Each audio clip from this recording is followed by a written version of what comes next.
할렐루야. 오늘 하나님의 말씀 설교 제목 뜻밖의 방문이라고 한 제목으로 함께 은혜를 나누겠습니다. 여러분의 표정이 별로 안 좋은 것 같아서 옆 사람한테 인사하십시오. 마스크는 쓰셨지만은 눈빛으로 잘 오셨습니다. 반갑습니다. 오늘 우리에게 하나님의 은혜가 필요합니다. 하나님의 위로가 필요합니다. 네, 우리 안상홍 형도님은 말하지 말고 그새 또 옆에 또 말씀하시고 할렐루야, 네, 할렐루야. 네, 조금 더 눈으로 웃으시니까 좋은 것 같습니다. 생트치베리의 어린 왕자 이야기 여러분 아십니까? 어린 왕자가 여우에게 이렇게 묻습니다. 세상에서 가장 어려운 일이 뭔지 아니? 그러자 여우가 대답합니다. 돈 버는 일, 밥 먹고 사는 일. 어린 왕자가 이렇게 말합니다. 세상에서 가장 어려운 일은 사람이 사람의 마음을 얻는 거란다. 각각의 얼굴, 또 각양각색의 마음, 한순간에도 수만 가지의 생각이 떠오릅니다. 그 바람과 같은 마음을 머물게 하는 것은 정말 쉽지 않은 일이란다. 우리가 인생을 살아가면서 인간관계 속에서 사람의 마음을 얻는다는 것은 참 쉽지 않은 것 같습니다. 목회란 무엇일까? 저는 그렇게 생각합니다. 사람의 마음을 얻는 것이 목회다. 영혼을 얻는 것이 목회다. 제가 기도하는 중에 많은 분들을 지원한다면 목자로 세워야지 되겠구나. 그래서 목자는 영혼을 얻어야 됩니다. 영혼을 얻으려면은 제 생각엔 최소한 100만 원 정도는 써야지 되지 않을까. 그냥 어떻게 영혼을 얻겠어요? 영혼을 얻는 일이 쉽지가 않은 일이죠. 하나님은 왜 이 땅에 인간의 모습으로 오셨을까? 하나님은 인간에게 하나님의 뜻을 알려주고 우리 인간과 교제하며 사귀며 마음을 주고받고 그래서 인간의 모습으로 이 땅에 오셨습니다.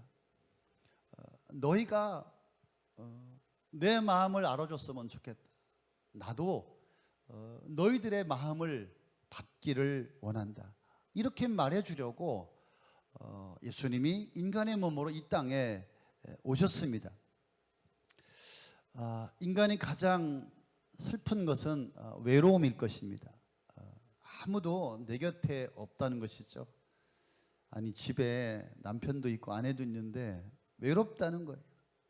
아무도 내게 관심을 보이지 않는 것, 아무도 나를 위로해 주지 않는 것, 아무도 나를 사랑해 주지 않는 것, 믿었던 사람에게 배신당하고 또 기대했던 사람에게 실망하죠.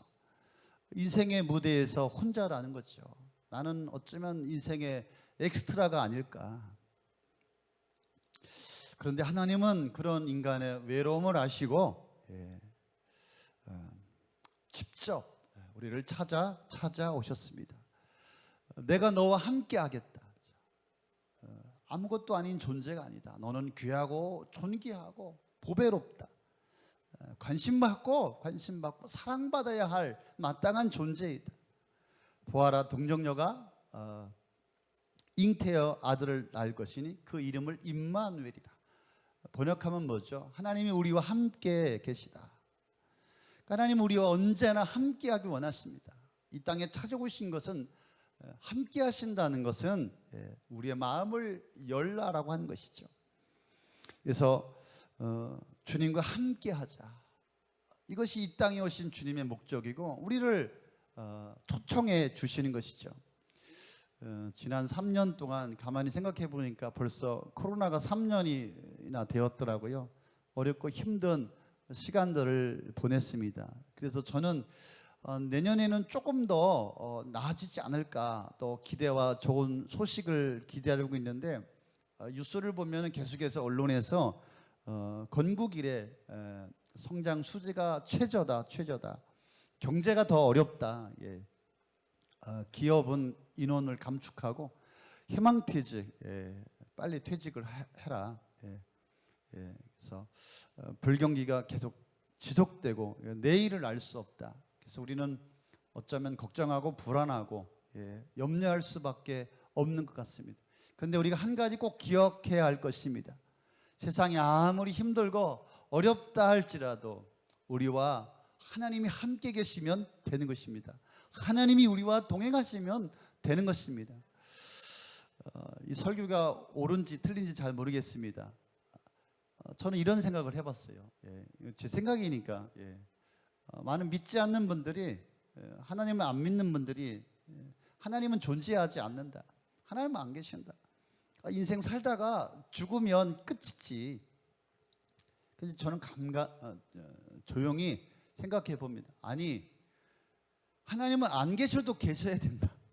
하나님은 존재하셔야 되겠구나. 하나님이 존재하지 않는다면 큰일이겠구나. 물론 하나님이 존재하지 않는다면 제가 목회를 그만두니까 좀 편하게 살 거는 같아요. 하지만 큰일 아니겠습니까?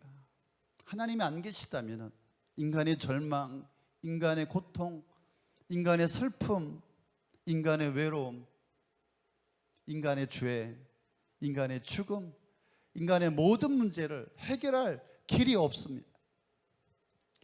하나님 없이 인간이 아무리 행복해 분들 뭐합니까? 영원하지 않은 기쁨, 영원하지 않은 즐거움, 영원하지 않은 행복은 의미가 없는 것이죠. 그래서 인간은 얼마나 초라하고 비참한 존재이겠습니까? 그러나 하나님이 안 계실까 봐 걱정하지 마시기 바랍니다. 하나님이 죽었을까 봐 걱정하지 마시기 바랍니다. 우리가 죽었다 해도 하나님은 살아계시고, 아멘, 안 계신다 해도 하나님의 뜻과 생각과 의지와 상관없이 우리 하나님은 존재하시고 하나님은 일하시고 계십니다. 그래서 하나님을 찾으면 찾을수록 그 하나님을 만날 수 있고 우리가 하나님을 경험할 수가 있습니다. 우리 사도행전 17장 26절 27절 말씀에 그 말이에요. 하나님을 우리가 더듬어 찾기만 하면 발견할 수 있다, 만날 수 있다. 우리 각 사람에게서 그리 멀리 떨어져 계시지 않는다. 할렐루야. 로마서 1장 19절 20절 말씀에도 하나님을 알만한 일이 사람에게 훤히 드러나 있습니다. 하나님께서 그것을 훤히 드러내 주셨습니다. 이 세상 창조 때부터 하나님의 보이지 않는 속성, 그분의 영원하신 능력과 신성은 사람이 그 지으신 만물을 보고서 깨닫게 되어 있습니다. 그러므로 사람들은 핑계댈 수가 없습니다.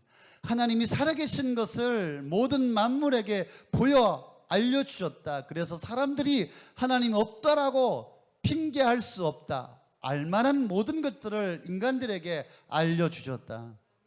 로마서 1장 2절 4절 이 복음은 하나님께서 예언자를 통하여 성경에 미리 약속하신 것으로 그의 아들을 두고 하신 말씀입니다. 이 아들은 같이 한번 읽어보겠습니다. 육신으로는 다윗의 후손으로 태어나셨으며 성령으로는 죽은 사람들 가운데서 부활하심으로 나타내신 권능으로 하나님의 아들로 확정되신 분이십니다. 그는 곧 우리 주 예수 그리스도이십니다. 아멘. 예. 우리를 지으시고 우리를 만드시고 창조하시고 인간이 죄를 지었을 때 하나님은 우리 인간을 향하여서 구원의 복음을 미리 예언하셨죠. 여자의 후손이 오게 될 것이다. 구원을 약속해 주셨습니다. 창세기 3장 15절에 하나님께서 예수님을 이 땅에 보내셔서 사람의 모양으로 오실 것을 예언해 주셨습니다. 그래서 인생의 모든 문제를 해결하기 위해서 구주 되신 예수 그리스도께서 이 땅에 오셨습니다. 그런데 이 땅에 오신다고 말씀하였는데 진짜 오셨는데 사람들이 당황해 하는 것입니다. 그래서 예기치 않은 방문, 뜻하지 않는 방문, 갑작스러운 방문, 당황스러운 방문이 되었습니다. 예를 들자면 이런 것입니다. 이제 저라고는 안 할게. 목사님이 맨날 새벽마다 여기서 기도하는 거예요. 일단 무릎 꿇고 맨날 다 하나님 불쌍히 여겨달라고 간절히 기도 제목을 가지고 날마다 기도하는 거죠. 하나님께서 그 목사의 기도를 치근히 여기시고 불쌍히 여기시고 내가 저 목사의 기도에 응답해 줘야 되겠다. 그래서 방문하신 거예요. 찾아오신 거예요. 목사가 기도하는데 하나님께서 오셔가지고 그래 내가 너의 기도를 들어주겠다. 이 목사가 어떻게 했을까요? 깜짝 놀란 거죠. 그래서 심장마비로 죽었다는 거 아닙니까? 기도하는데 응답이 됐는데 심장마비로 죽어버렸어요. 하나님은 오늘도 뜻밖의 예기치 않게 우리 인생 가운데 우리의 삶에 찾아오시고 방문하시는 분이십니다. 2000년 전에도 오늘도 우리 하나님은 저와 여러분을 찾아오십니다. 그래서 귀한 손님이 오셨을 때 여러분 어떻게 해야 합니까? 반응을 해야 합니다. 그런데 어떻습니까? 멀리서 왔는데 시큰둥하고 예의가 아니죠. 정중하게 우리가 하나님을 맞이해야 되는 것이죠. 오늘 말씀해 보니까 뜻밖의 방문 첫 번째 사가랴입니다. 누가복음 1장 9절에서 25절 말씀 우리가 읽은 본문 전에 있는데 내용이 그런 내용이요. 마리아의 친척 엘리사벳과 사가랴 제사장이었죠. 그래서 제가 금방 예화를 말씀드린 것처럼 제사장의 관례에 따라 성전에 성수에서 분향하는 일을 맡았고 백성들은 성전 안에 못 들어오니까 밖에서 기도하고 있었습니다. 그런데 그때 천사가 나타나서 사가랴에게 분향단 오른쪽에 섰다. 오늘 본문의 말씀에 보니까 그러니까 천사를 보고 깜짝 놀라 두려움에 사로잡혔다.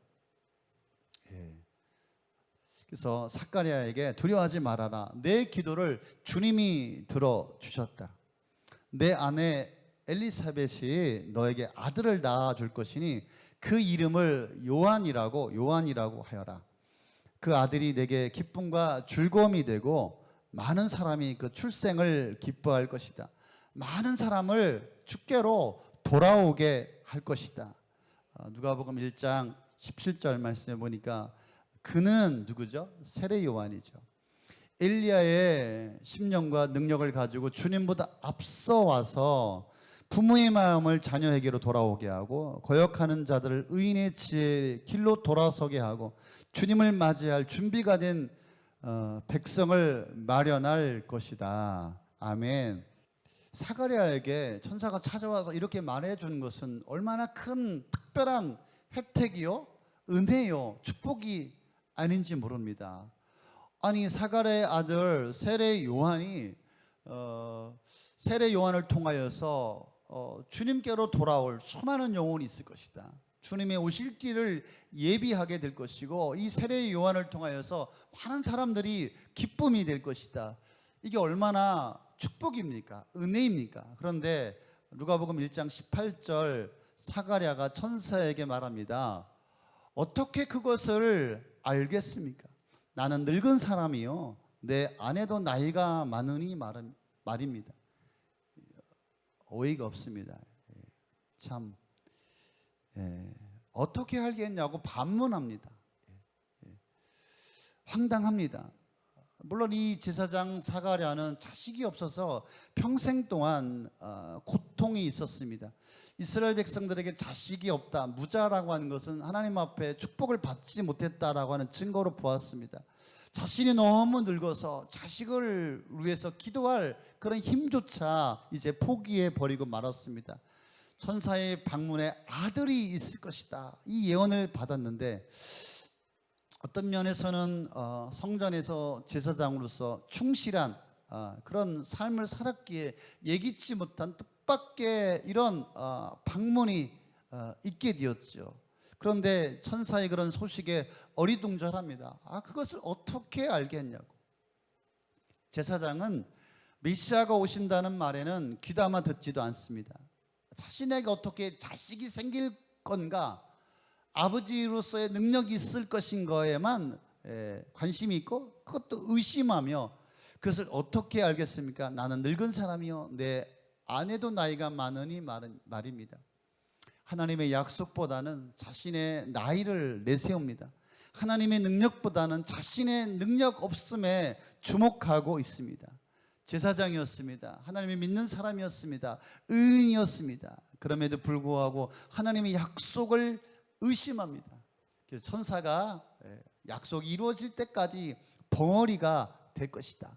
아기가 태어나 아기에게 이름을 주었을 때 그때서야 입이 풀려서 하나님을 찬양하게 되었다. 나이 때문에 하나님의 약속의 말씀을 의심하고 내가 어떻게 알겠습니까? 우리도 하나님을 믿는다고 하지만 늘 여전히 하나님을 불신하고 의심하는 우리의 자화상이 아니겠습니까? 많은 그리스도인들 가운데도 영적 벙어리가 있지 않겠습니까? 하나님의 말씀하시고 약속하시고 우리에게 믿음을 요구하시는데 우리의 믿음의 태도는 그것을 어떻게 알겠습니까? 하나님을 믿기는 하지만 여전히 자기에게 집착, 자기의 수준에 머물러 있는 것이죠.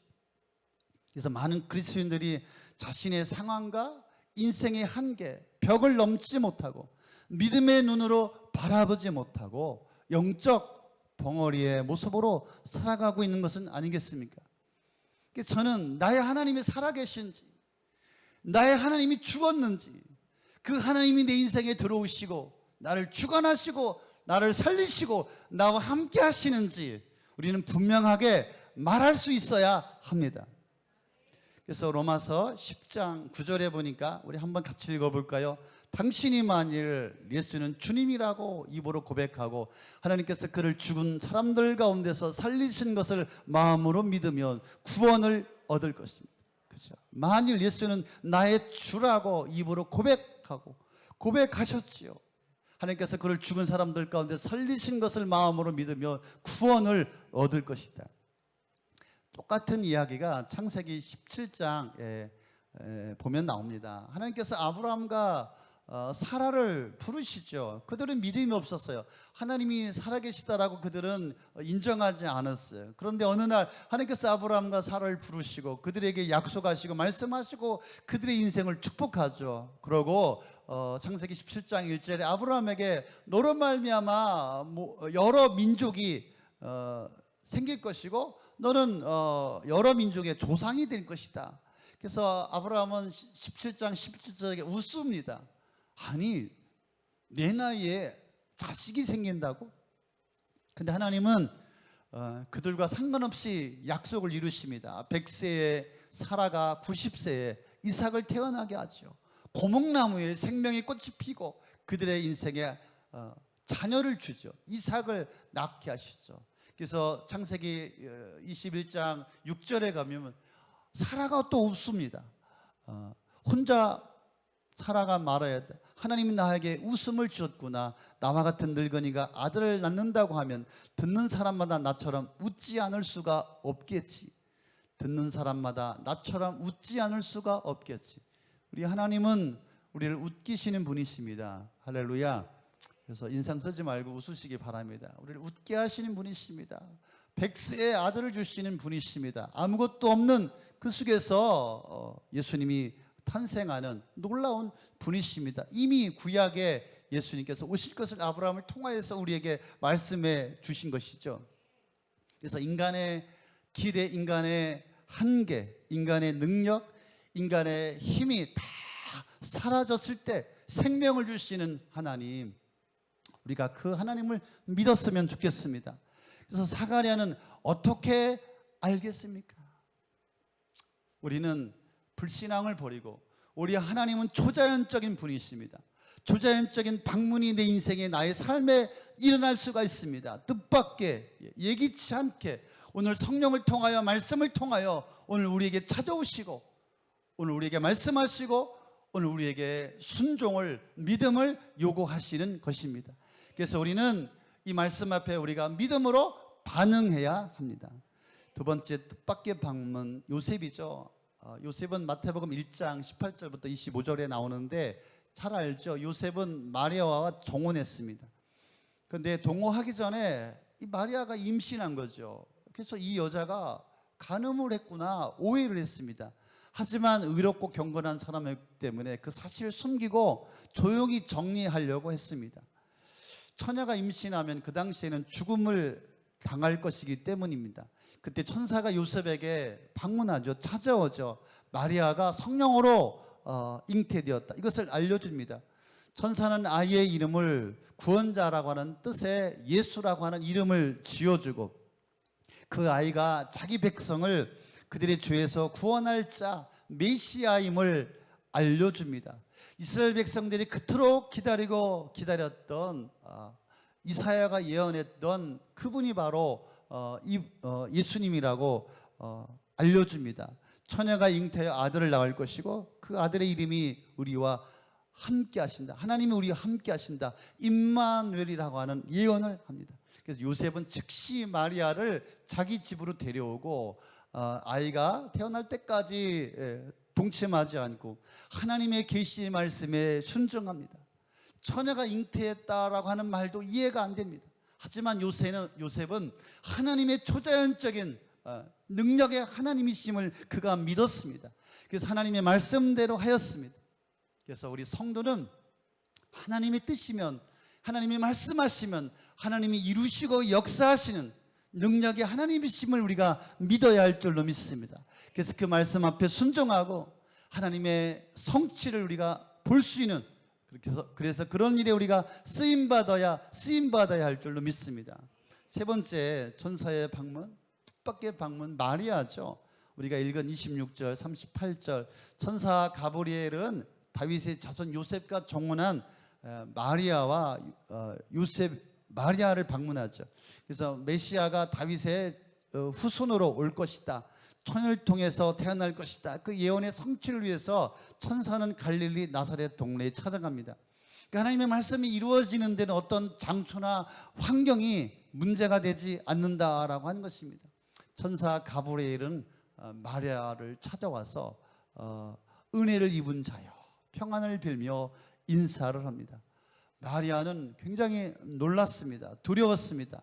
천사는 두려워하지 말아라, 아들을 낳을 것이며 그 이름을 예수라 할 것이다. 예수는 여호와께서 구원하신다라고 하는 의미의 이름을 주었습니다. 그래서 예수님에 대해서 천사는 5가지 예언하죠. 제가 정리해 보니까 첫 번째, 예수님은 큰 자가 될 것이다. 두 번째, 지극히 높으신 이의 아들이다 불릴 것이다. 셋째는 주 하나님의 다윗의 왕위를 그에게 줄 것이며, 넷째는 그는 영원히 왕으로 다스릴 것이며, 다섯째, 그가 다스린 나라는 영원할 것이다. 하나님이 이 땅에 예수 그리스도를 보내주셔서 그를 통하여 그의 나라를 이루시는 전능하신 주권자임을 우리에게 말씀해 주고 있고요. 복음을 믿는다는 것은 뭘까요? 그의 나라와 그의 통치를 받아들인다라고 하는 말씀이죠. 뿐만 아니라 우리는 복음을 통해서 죄와 죽음에서 벗어나 자유와 생명을 얻는 그 나라를 들어가게 되는 그런 인생이 된 것이죠. 아멘. 그래서 우리 이미순 자매님이 목사님이 할렐루야 하면 자기가 아멘 하겠다고, 그래서 목사님 설교할 때 마지막엔 꼭 할렐루야 하라고 내가 아멘 할 테니까. 죄송해요, 제가 센스가 없어가지고 할렐루야 아멘. 마리아가 이야기를 듣고서 당황합니다. 큰 혼란에 빠져서 두려워합니다.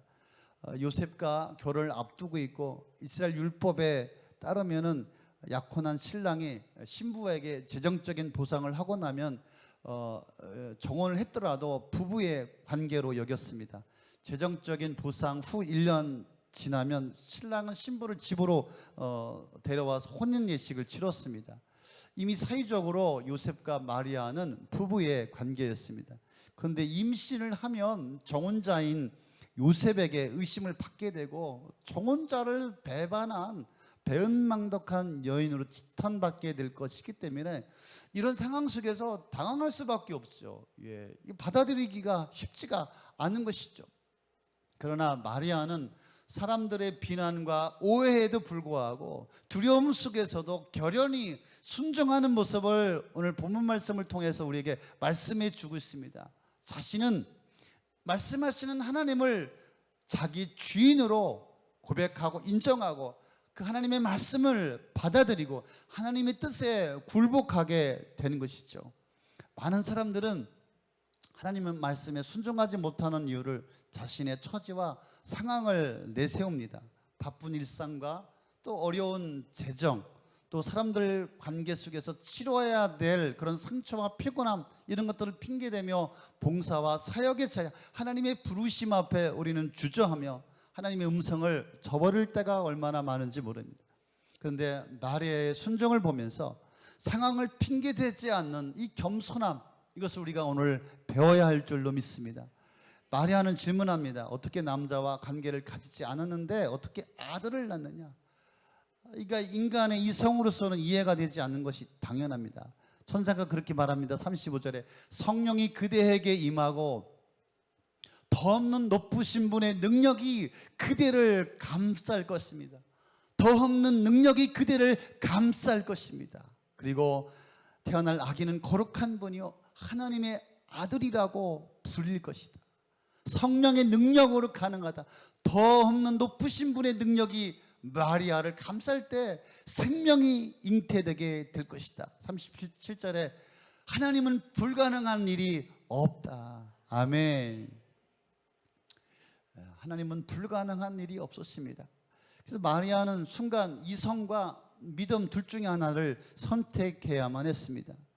우리는 하나님의 말씀을 이성을 통해서 배우고 이해하지요. 그죠? 그러나 우리는 그것으로 만족해서는 안 됩니다. 어떤 때는 하나님의 전능하심에 대한 믿음을 가지고 이성을 뛰어넘어 순종할 때가 필요한 것입니다. 하나님의 역사를 경험하는 것, 하나님이 뜻이 이 땅에 이루어지고 나의 삶에, 나의 인생에 이루어지는 것은 이성이 아니라 믿음으로 순종하고 결정하고 고백하고 순복할 때, 받아들일 때, 믿음을 하나님 앞에 드릴 때 나의 인생에 하나님의 역사가 나타나게 되는 것입니다. 아멘. 마리아가 보십시오. 나는 주님의 여종입니다. 당신의 말씀대로 나에게 이루어지기를 원하나이다. 마리아는 자신은 종이라는 겁니다. 나는 내 인생의 주인이 내가 아니라 나는 하나님의 종입니다. 이성으로 이해가 되지 않지만 나는 내가 결정하지 않겠습니다. 하나님이 나에게 말씀하신 대로 내가 그 말씀을 따르며 그 하나님의 말씀이 나에게 이루어지기를 원합니다. 이렇게 고백하는 자들 외에 지금도 불가능한 일을 행하시는 전능하신 하나님이신 줄로 믿습니다. 우리에게 전능하신 하나님을 전능하신 하나님이심을 우리에게 그 믿음을 요구하고 계신 것입니다. 그래서 겸손히 하나님의 뜻이 이루어지기를 바라고 하나님을 섬기며 순종하며 나갈 수 있기를 바랍니다. 오늘 결론의 말씀입니다. 천사들이 방문했습니다. 그러나 오늘 우리에게도 뜻하지 않는 방문이 있을 것입니다. 마리아에게 수태고지 그 말씀에도 순종하고 자신의 아들이 십자가에 죽을 것도 순종하고 또 마지막에 부활하고 승천하시고 마가의 다락방에 성령을 보내주시겠다 그 약속의 말씀에도 마리아는 순종합니다. 말씀대로 나에게 이루어지길 원하나이다. 그래서 오순절 성령의 날 마리아가 성령을 경험하고 체험하지 않았습니까? 그래서 오늘도 우리는 주님의 종입니다. 내 인생의 주인은 하나님이십니다. 나에게 말씀하여 주십시오. 그 말씀이 나를 통하여 이루어지기를 원합니다. 하나님 말씀만 하십시오. 내가 듣겠습니다. 내가 결단하겠습니다. 이렇게 누가 민감하게 반응할 수 있느냐라고 한 것입니다. 사무엘상 1장에 보면 엘리와 제사장의 이야기가, 엘리 제사장과 한나의 이야기가 나오지 않습니까? 한나가 자식이 없었어요. 원통하고 분하고 서글프고 슬프고 자식이 없어서 매일 눈물로 성전에 엎드려 기도하죠. 그가 기도할 때 하도 기도해서 입술에서 말이 안 나옵니다. 성령에 충만해 기도하고 있을 때 엘리 제사장이 뒤에 의자에 앉았다가 저 여자가 술 챘나 보다. 그래서 말합니다. 여자여, 술 좀 그만 먹고 술 좀 끊으라고. 이 제사장이 얼마나 어리석고 미련하고 둔감합니까? 하나님 앞에 반응하지 못하는 것이죠. 오늘 말씀의 결론입니다. 성령 하나님은 우리 인생에 찾아오십니다. 하나님은 초자연적 우리 가운데 역사하십니다. 말씀으로 찾아오시고, 그죠? 찬양할 때, 기도할 때, 예배할 때 성령의 역사가 있습니다. 우리는 외면하지 않고 반응해야 할 줄로 믿습니다. 그래서 하나님 앞에 한없는 부족한 종임을 고백하고 그죠? 나를 낮출 때 하나님이 뜻이 나를 통하여 이루어지길 원합니다. 나타나길 원합니다. 그럴 때 이 기쁨의 소식, 좋은 소식, 그죠? 생명의 소식, 축복의 소식이 나의 삶에 이루어지게 되는 것입니다. 하나님께서 아들을 보내주셔서 인생의 모든 문제를 해결하여 주셨습니다. 우리가 믿음으로 반응할 때, 순종할 때 우리 인생 가운데 이 복음의 능력이 강력하게 나의 삶을 압도하고 나타나게 되는 것입니다. 그래서 마리아는 이성으로 이해가 되지 않았지만은 하나님 앞에 순종하여 받아들여 이 땅의 구원자 예수 그리스도가 오시게 되었습니다. 오늘 결론입니다. 우리 하나님은 우리 인생 가운데 찾아오시는 분이십니다. 아멘. 찾아왔을 때 우리가 순종하고 우리가 결정하고 우리가 믿음으로 고백해야 할 줄로 믿습니다. 우리의 생각, 이성, 합리적일 때 그것만 우리는 수용하고 받아들이고 하나님의 뜻에 부합할 때만 우리는 그때서만 기쁘게 순종하려고 합니다. 진정한 순종은 우리의 이성이나 상황이나 생각을 뛰어넘는 것입니다. 그래서 마리아의 순종의 결과로 이 땅에 그리스도가 오셨습니다. 그리스도는 하나님 아버지 앞에 순종함으로 십자가를 지셨습니다. 우리 삶의 자리에서 온전히 순종할 때 하나님은 우리에게 구원의 역사를 보여주시게 될 것입니다. 그래서 우리는 끝까지 믿음이라고 하는 것은 하나님을 신뢰하고 하나님의 능력을 믿고 그래서 믿음으로 결정하고 순종하며 달려가는 것입니다. 사가랴처럼 벙어리 신앙인이 있지 않기를 원합니다. 그래서 내 삶에 하나님의 능력이 임하고 권능이 임하고 말씀이 임하고 그래서 나는 주님의 종입니다.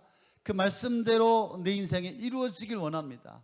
주님 앞에 여러분의 삶을 드릴 수 있기를 바랍니다. 그런 인생 가운데 임마누엘 나와 함께 하신 하나님이 일하시고 역사하여 주실 줄로 믿습니다. 성탄의 계절에 다시 오실 주님을 기다리며 나와 동행하는 하나님, 그렇습니다. 나는 주님의 종입니다. 주의 말씀이 내 인생이 나의 삶에 이루어지길 원합니다. 그렇게 기도하고 고백하며 찬양하며 여러분이 삶을 드리며 나갈 수 있기를 예수님의 이름으로 축원합니다. 아멘.